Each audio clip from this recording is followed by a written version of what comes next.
CM Revanth Reddy భాషా విధానం ఎట్లా చూస్తారు? ఎట్లా అనిపిస్తుంది మీకు? ఒక చీప్ పర్సన్, చిల్లరగా అసలు ఏం రాకుండా ఉన్న మనిషి ఎట్లా మాట్లాడతాడు? ఒక సైకోపాత్స్. మీరు చూడాలి కొన్ని సినిమాలో సీరియల్స్కి సైకోపాత్స్ ఉంటారు కదా, సేమ్ ఇట్లానే మాట్లాడుతున్నాడు, సేమ్ టు సేమ్. ఇప్పుడు ఆయనకి మొన్న ఆయన చంపేసిండుగా, ఆరుగురిని హత్య చేసి వాళ్ళ పిల్లల్ని చంపేసిండుగా. ఆయనకి ఇంకా రేవంత్ రెడ్డికి ఏం తేడా? రేవంత్ రెడ్డి మాటలతో చెప్తున్నాడు మీ రక్తాలు చిందాలి పొలాల్లో అంటున్నాడు, ఈ క్రిమినల్ ఏమో నిజంగానే రక్తం చిందించాడు. అంతే కదా. ఈయన భాషతో మనం సీఎం అంటే ఏ లెవెల్లో చూస్తాం? సీఎం చెప్పిన మాటలు మేము చేయాలి, మేము పాటించాలి అన్నట్లు ప్రజలకి ఆ ఇన్స్పిరేషన్ ఉంటుంది. మళ్ళీ ఎవరికి? క్రిమినల్స్ అందరికీ ఎవరు ఇన్స్పిరేషన్? రేవంత్ రెడ్డి గారే ఇన్స్పిరేషన్. ఇట్లాంటి మాటలు మాట్లాడి, చిల్లరగా మాట్లాడి, స్కూళ్ళకి వెళ్ళి మాట్లాడతాడు. ఇంత చండాలంగా కేసీఆర్ గారు చనిపోవాలి అది నేను స్కూల్ పిల్లలతో ఏం మాట్లాడాలో కూడా ఇంకిత జ్ఞానం లేని వ్యక్తి రేవంత్ రెడ్డి. సో ఆయన గురించి మాట్లాడితే బీపీ రావడం తప్పితే అందరికీ ఇంకేం రాదు. ఆయన కొంచెం ఆయన కుర్చీకి విలువ ఇచ్చి ఆయన నోరుని కొంచెం అదుపులో పెట్టుకోవాలని చెప్పి నా విజ్ఞప్తి. ఇప్పుడు మీరు ఫారెన్లోంచి వచ్చారు. ఇప్పుడు తెలంగాణలో ఎంప్లాయ్మెంట్ మొత్తం పెరిగిందంటూ కూడా సీఎం రేవంత్ రెడ్డి కావచ్చు, లేకపోతే ఐటీ మినిస్టర్ కావచ్చు, వీళ్ళందరూ కూడా చెప్తున్నారు. నిజంగా తెలంగాణలో ఎంప్లాయ్మెంట్ పెరిగిందా? మీరైతే న్యూస్లో చూస్తుందే కంపెనీలు, ఒక కంపెనీ గుజరాత్కి వెళ్ళిపోయింది, ఒక కంపెనీ తమిళనాడుకి వెళ్ళిపోయింది, ఇంకో కంపెనీ కేరళకి వెళ్ళిపోయింది అని చెప్పి అందరు మీరు చూసిందే. ఈ డావోస్ నుంచి నేను ఇచ్చినాను అని చెప్పి ఎంఓయూస్ తెచ్చిండు. కానీ ఇప్పటి వరకు అయితే మనం ఏది ఇనాగ్రేషన్ చూడలేదు, ఏది స్టార్ట్ అయింది అయితే మనం ఇప్పటి వరకు చూడలేదు. మీరేమన్నా చూస్తే మీరు నాకు చెప్పాలి. నేనైతే ఎక్కడ చూడలేదు. ఇప్పుడు సో ఐటీ సెక్టర్లో జాబ్స్ అనేవి తక్కువ అవుతున్నాయి, ఎందుకంటే కంపెనీస్ ఇక్కడికి వెళ్ళిపోతున్నాయి. రైట్. సెకండ్ పాయింట్, గవర్నమెంట్ సెక్టర్లో చూసుకుంటే 90 రోజుల్లో 2 lakh జాబ్స్ ఇస్తా అని చెప్పి అన్నాడు. అదే కాకుండా మీరు యువ డిక్లరేషన్ చూసుకుంటే ఎవ్రీ ఇయర్ జాబ్ క్యాలెండర్ ఇస్తా అని చెప్పి కూడా చెప్పిండు. ఏడిచ్చిండు, ఎక్కడిచ్చిండు మీరేమని చూసిండ్రా? బీఆర్ఎస్ ప్రభుత్వం కేసీఆర్ గారు ఎగ్జామ్ పెట్టి, నోటిఫికేషన్లు పెట్టి ఎగ్జామ్ పెడితే లాస్ట్కి ఒక పత్రిక ఒకటి ఇచ్చి మీకు సొమ్మొక్కరిది సోకొక్కరిది అన్నట్లు వ్యవహరిస్తుంది కాంగ్రెస్ ప్రభుత్వం. సో వాళ్ళు ఎక్కడ ఏమీ జాబ్ ఇవ్వలేరు. We know that SI jobs అయితే ఉన్నాయి, ప్రతి ఒక్క జాబ్స్ అయితే ఉన్నాయి. సో ఐ థింక్ అసలు వాళ్ళ ఫోకస్ అక్కడ లేదు. వాళ్ళ ఫోకస్ అసలు తెలంగాణ అభివృద్ధి పైన ఏ రకంగా, ఏ దిశగా చూసుకుని, ఎక్కడ చూసుకున్నా అసలు వాళ్ళ ఫోకస్ ఏడుంది? ఎప్పుడు చూసినా డైవర్జన్ పాలిటిక్స్, వాళ్ళని వీళ్ళని తిట్టడం, అది ఇది అనడం తప్పితే వాళ్ళు నిజంగా తెలంగాణ ప్రజల పట్ల ప్రేమ ఉంటే ఇట్లా దోచుకోకుండా, క్రూరంగా అంత సైకోలాగా ప్రవర్తించకుండా మంచి పనులు చేస్తూ చూపించండి. మీకు కూడా మంచిది, మన ప్రజలకు కూడా మంచిది. కాంగ్రెస్ పార్టీ నాయకులు చిటికేస్తే బీఆర్ఎస్ పార్టీ నుంచి ఎవరైతే మెయిన్ లీడర్స్ ఉన్నారో వీళ్ళందరూ కూడా రావడానికి రెడీగా ఉన్నారు. మేము చిటికేయడం ఆలస్యం అంటూ కూడా మాట్లాడుతూ ఉన్నారు. ఎట్లా చూస్తారు అది? వేయండి మరి. ఎవరు ఆపమని చెప్పారు? నేనైతే చెప్పలేదు. ఎవరైనా చెప్పినా మా బీఆర్ఎస్ పార్టీలో అయితే మేము ఏమన్నాం, మీరు వేయండి చిటికెలు అని చెప్పి అంటాము. ఎవరు ఉండాలో ఎవరు వెళ్ళాలో అది ఎవరి మర్జీ వాళ్ళది. రైట్. యాక్చువల్గా బీఆర్ఎస్ పార్టీ చేసిన అభివృద్ధిని చూసి నిజంగా ఇంకా తెలంగాణ ఎదగాలి అని చెప్పి పార్టీతో కలిసి పనిచేసి అడుగులేసే వాళ్ళే బీఆర్ఎస్ పార్టీకైనా మన ప్రజలకైనా వాళ్ళే కావాలి. సో అట్లా చిటికేసి వెళ్ళే వాళ్ళైతే నాకు తెలిసినంత వరకు ఎవ్వరు లేరు.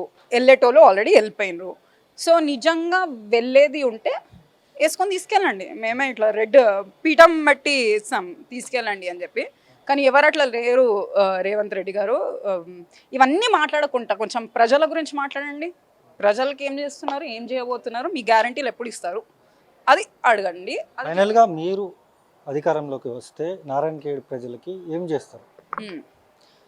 సో ఒకటి, మాది చాలా బ్యాక్వర్డ్ రీజన్. రైట్. మా నారాయణఖేడ్ అనేది ఇట్ వాజ్ ఎక్స్ట్రీమ్లీ బ్యాక్వర్డ్. మేము వచ్చే టైంకి కూడా నీళ్ళు కూడా ఇచ్చేవి లేకుండే. హరీష్ రావు చాలాసార్లు మెన్షన్ చేస్తారు అసలు మా పరిస్థితి ఎట్లా ఉండేది, ప్రజల పరిస్థితి ఎట్లా ఉండేది.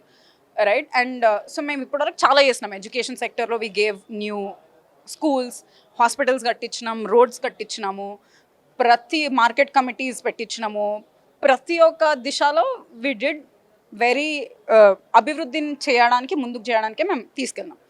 కానీ 7 సంవత్సరాల్లో 60 సంవత్సరాల వెనుకబడి ఉన్న ప్రాంతాన్ని నంబర్ 1గా చేయలేం కదా. కొన్నిట్లో చేయగలుగుతాం కానీ అన్నిట్లో చేయలేం కదా.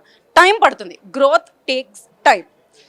సో మేమున్నప్పుడు మేము చేయగలిగిందంతా పట్టుబడి వెనుకబడి ఇది కావాలి అది కావాలి అని చెప్పి అడిగి చేపించుకున్నాము అండ్ చేసిండ్రు కూడా. మా మంత్రులు సహకరించారు, ప్రతి ఒక్కరు సహకరించడం వల్లనే మేము చేయగలిగినాం. ఇంకా వచ్చే రోజుల్లో మేము మళ్ళీ తిరిగి వచ్చినప్పుడు ఇప్పుడు NH-165 అనేది ఒకటి we got the new highway right. So I believe that Narayankhed can serve as a ecotourism hotspot. So we do want to see మేము ఎట్లా ఆ ఇండస్ట్రీని డెవలప్ చేయగలుగుతాము అన్నది ఒకటి we are planning, we are seeing. And this is like మా హామీలు like what we are thinking as an agenda నేను చెప్తున్నాను. పార్టీ తరపున మళ్ళీ అది వేరు ఉంటుంది కదా, so I can't like comment on that. But మేము చూస్తున్న దానికి మేమేం చేయగలుగుతాము అన్న దానికి నేను చెప్తాను. సెకండ్, రోడ్ల ప్రాబ్లం ఇంకా చాలా దగ్గర ఉంది. 60% వరకు వీ కంప్లీటెడ్ రోడ్స్, ఈవెన్ విలేజెస్లో అండ్ చాలా హైవేస్ కూడా చేసినాం, కానీ మొత్తం పూర్తి ఇంకా కాలేదు. ఆ రోడ్స్ అనేవి కంప్లీట్ చేయడానికి మేము ముందుకి తీసుకెళ్తాం, ప్రతి ఒక్క వర్క్ని ముందుకు తీసుకెళ్ళి అవన్నీ రోడ్స్ కంప్లీట్ చేస్తాం. సెకండ్ అండ్ థర్డ్ పాయింట్ ఏంటంటే I have this idea that skill development using AI. అంటే మీరు మన నారాయణఖేడ్లో ఉన్న వాళ్ళు చాలామంది వలసలకు యూనో వెళ్తూ ఉన్నారు రైట్, లైక్ పటాన్చెరు అటు ఇటు. సో నా ప్లాన్ ఏంటంటే ఐ వాంట్ ఎవ్రీ వన్ అక్కడ రూరల్ ఎకానమీస్ లాగా క్రియేట్ చేసి మీరు బిజినెసెస్ పెట్టుకోవాలి AI యూజ్ చేస్తా.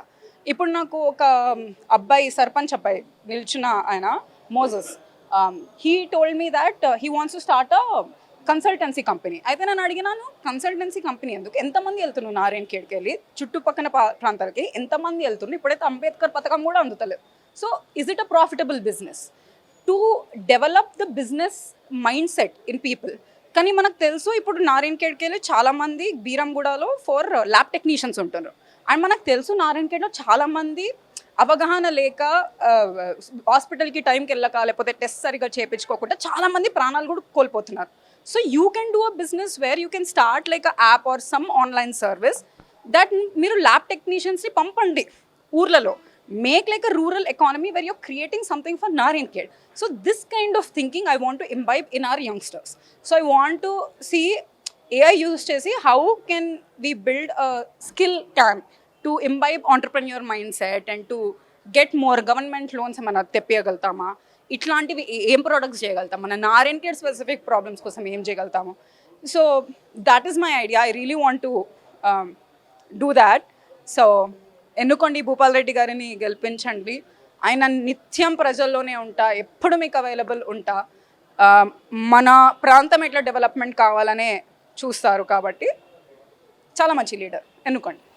అది చూస్తున్నాం కదా, ఖచ్చితంగా కూడా భూపాల్ రెడ్డిని ఎన్నుకోండి, అభివృద్ధిలో మేము ముందుకు తీసుకెళ్తామంటూ కూడా శ్రేయారెడ్డి అయితే చెప్తున్న పరిస్థితి ఇక్కడ ఉంది. ఇది ఇక్కడ పరిస్థితి.